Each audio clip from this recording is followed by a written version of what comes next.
Bem-vindos ao Intervalo Literário. Meu nome é Bruna e nós vamos conversar sobre Emburrecimento Programado, do John Taylor Gatto, da editora da Edições Quírio.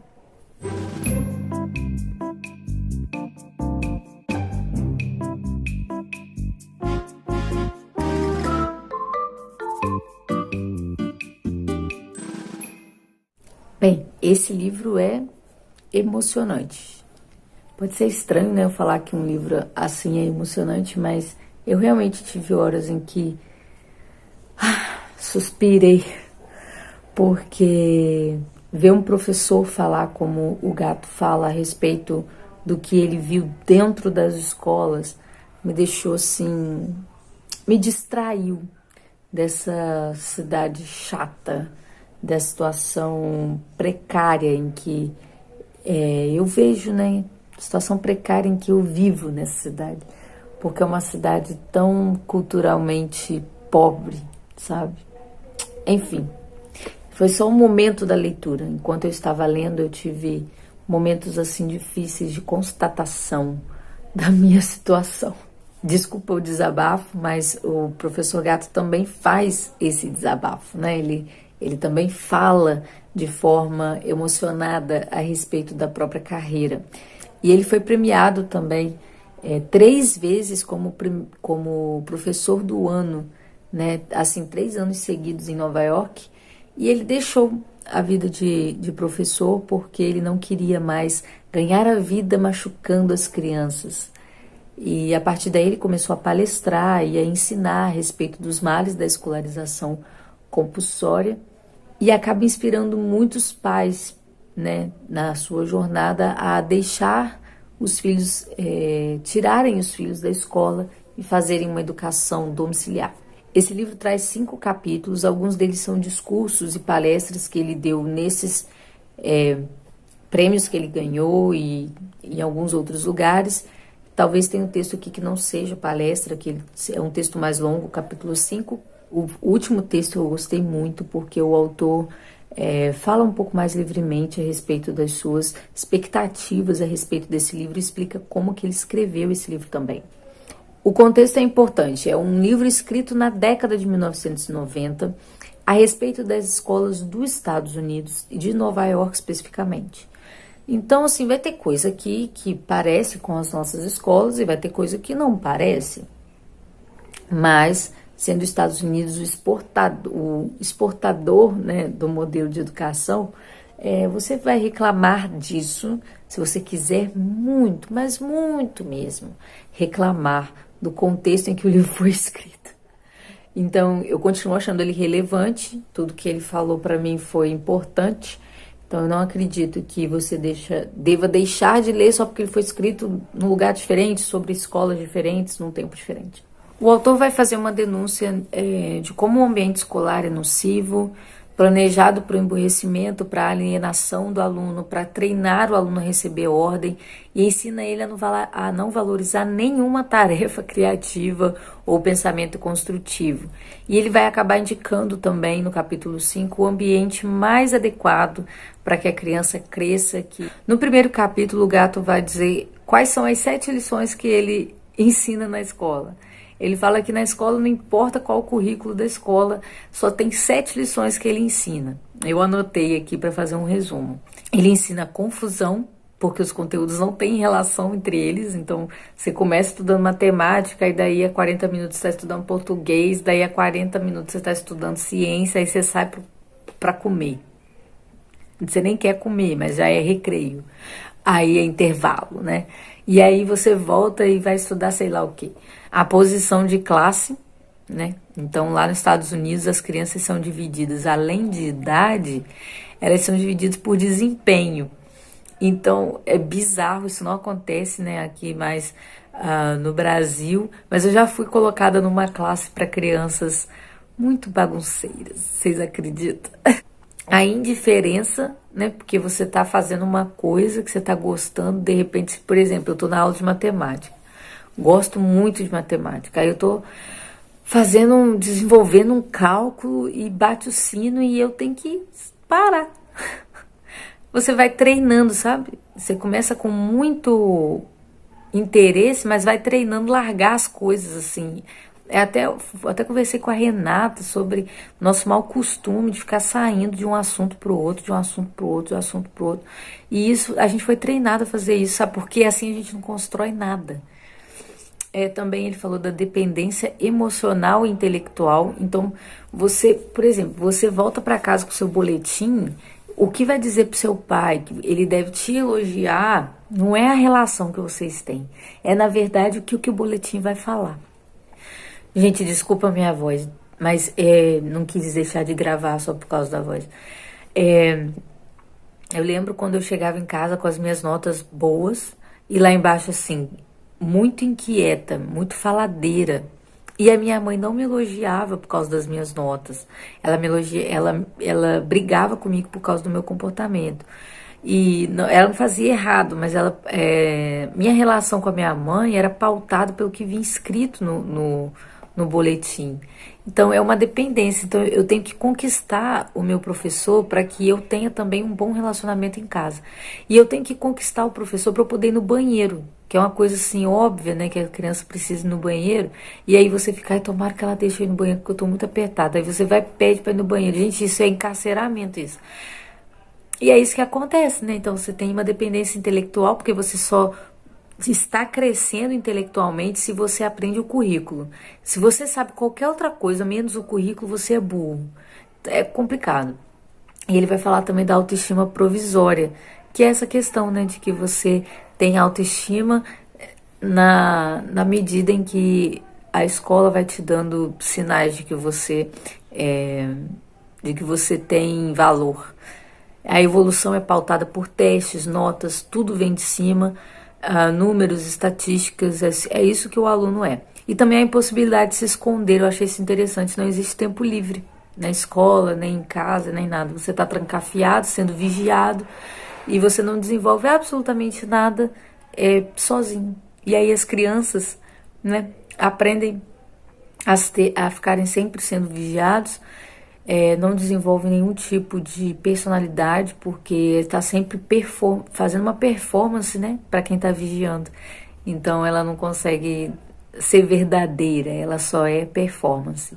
Na página 55 ele diz o seguinte: está na hora de encararmos diretamente o fato de que a escolarização institucional é destrutiva para as crianças.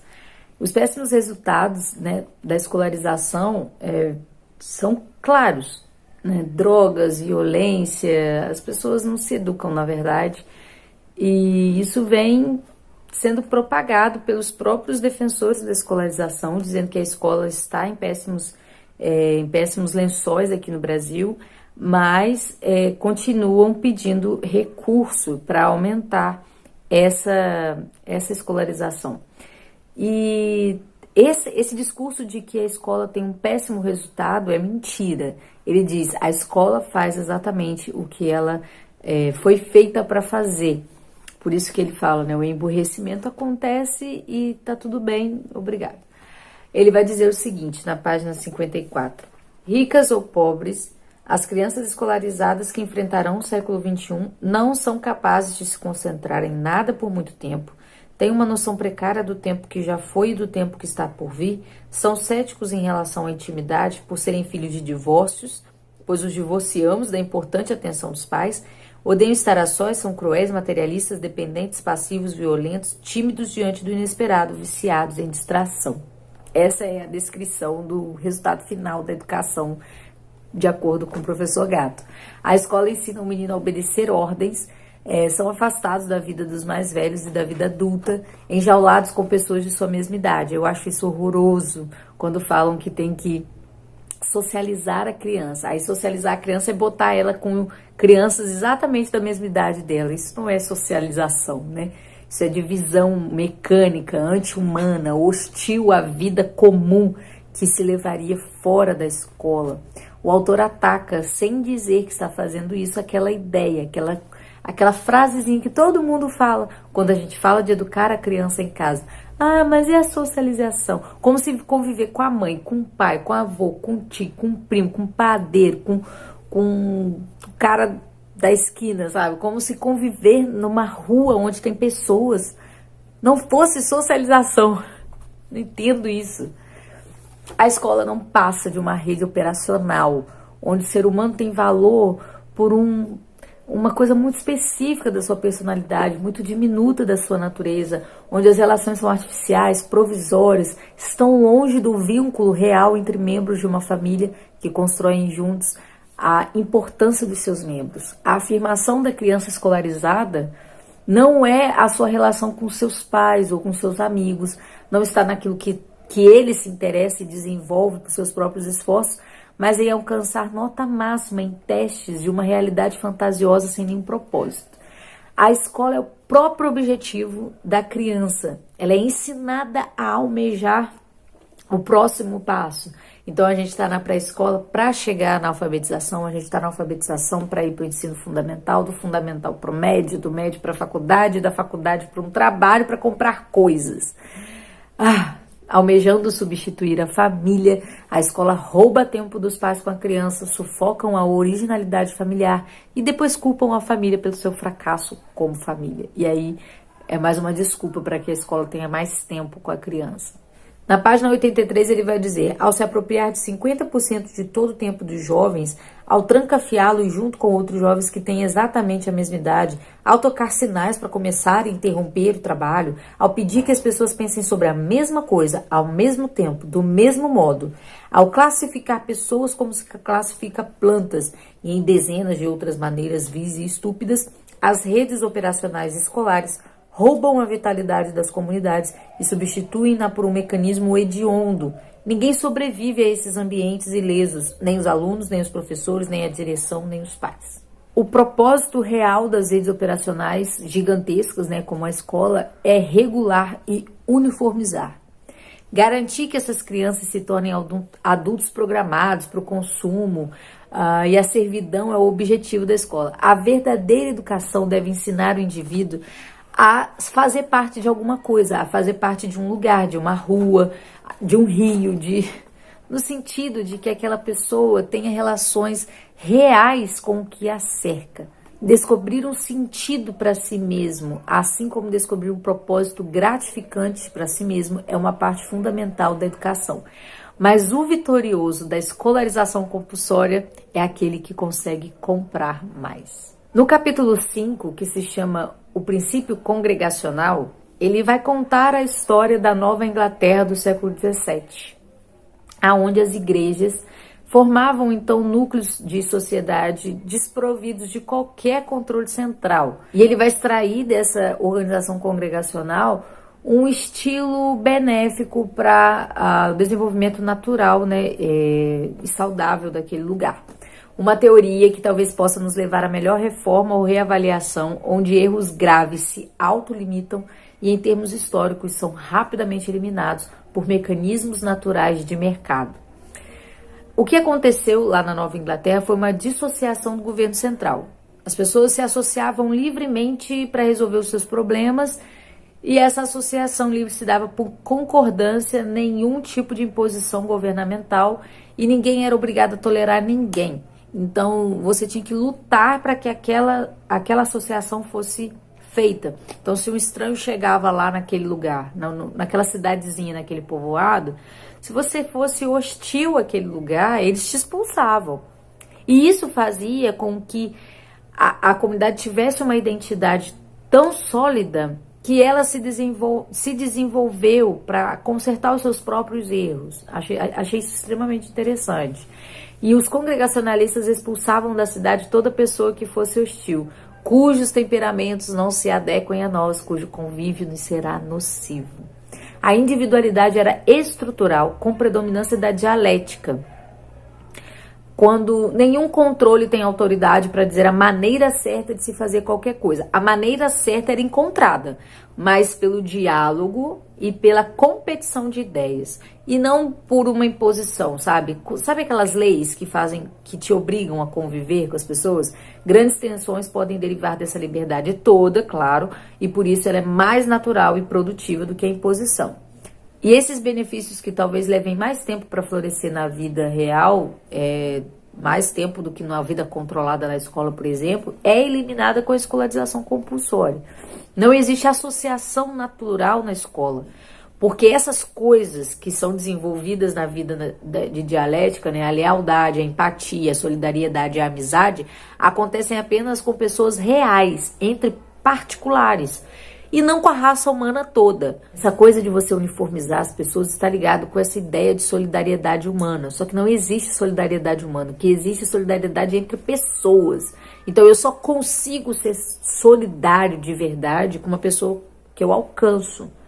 Então, isso é de explodir a cabeça, né? Porque como que você vai implantar valores globais só desumanizando? É claro que hoje em dia as escolas monopolizadas pelo governo têm um projeto completamente diferente. As pessoas são recolhidas compulsoriamente, jogadas dentro de um lugar onde elas são obrigadas a pensar exatamente da mesma forma. Na página 108 ele vai falar isso. As pessoas são recolhidas, quer queiram, quer não, em zonas de captação e despejadas em compartimentos conforme seus resultados em testes padronizados. Lá, são encorajadas a atuar e se comportar de acordo com a determinação de estranhos. Aí esse senhor aqui, ó, Christopher Lasch, diz o seguinte: a capacidade de lealdade é sobrecarregada e, portanto, enfraquecida quando ela tenta se fixar a solidariedade hipotética pela raça humana. Ela precisa se fixar a pessoas e lugares específicos, não ao ideal abstrato de direitos humanos universais. Amamos homens e mulheres particulares, não a humanidade em geral.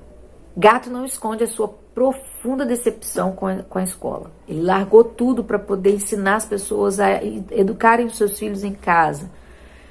E ele pede sempre, deixa as crianças conviverem com os mais velhos. É natural que as crianças desejem a sabedoria dos mais velhos. Só que não existe mais, nem se você soltar a criança da escola, ela talvez não encontre o pai e a mãe em casa, não encontre mais o velho porque o velho está no asilo. É muito difícil você saber que não existe mais comunidade.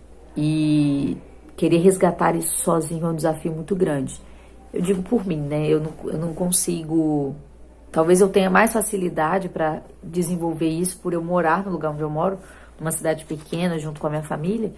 Mas eu fico imaginando como enfrentar minha própria escolarização. Eu tenho medo de enfrentar a minha própria escolarização e não saber cuidar, não saber viver em comunidade. Bem, fica aqui a minha super dica com esse livro. Não sei porque que eu não li antes. E esse livro com certeza vai receber uma nota bem alta aqui, 5 estrelinhas. Eu ainda não li um livro ruim esse ano, é impressionante. E esse aqui eu li despropositadamente. Então, se você quiser comprar, o link vai estar aqui embaixo. Se inscreve no canal, deixa seu comentário. E eu sei que tem algumas pessoas aí que têm esse livro em casa e ainda não leram. Então a gente fica por aqui, até o próximo vídeo e vamos passar 2020 lento.